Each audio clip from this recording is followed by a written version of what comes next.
Alors, il faut dire que depuis mai 2018, la Côte d'Ivoire s'est dotée d'une nouvelle politique de préservation, de réhabilitation et d'extension des forêts. Cette politique a généré, c'est vrai, une stratégie, mais aussi une nouvelle loi, le nouveau code forestier, qui également a été adopté par le gouvernement et transmis à l'Assemblée nationale pour adoption. Le ministre, dans sa dynamique, a voulu inviter les députés afin de les informer sur ce processus. Et au cours de la rencontre, il est apparu nécessaire que les députés qui légifèrent au niveau donc, de l'Assemblée nationale viennent sur le terrain pour toucher du doigt les réalités de nos forêts.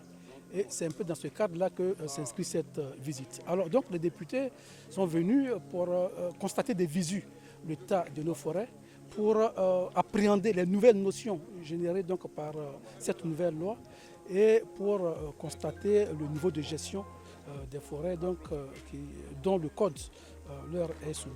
L'objectif de cette mission sur le terrain, c'est de venir constater de visu les réalités que regorge notre forêt en ce moment. Vous savez que très bientôt, nous allons examiner le projet de loi relatif au code forestier.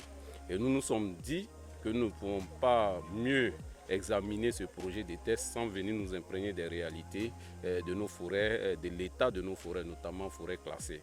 Donc aujourd'hui, nous ne voulons pas être des députés qui s'asseyent à l'hémicycle et voter des lois. Nous avons voulu venir voir les réalités du terrain, rencontrer les agents des eaux et forêts qui travaillent de jour comme de nuit sur le terrain, mais rencontrer surtout les populations, avoir leur avis sur un certain nombre de choses. Vous savez que le code qui va venir regorge un certain nombre de nouveautés, notamment la question de l'agroforêt.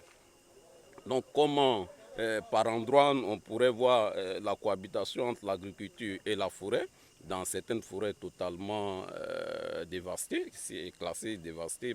Et tout à l'heure, ce qui nous a été donné de constater, c'est que c'est plus de 234 forêts classées. Aujourd'hui, les forêts tenues comme celle de Yaya, on n'a pas plus de 5. Donc cela voudrait dire que nous devons faire des efforts pour pouvoir maintenir en l'état la forêt de Yaya et essayer de reconquérir d'autres forêts totalement dévastées.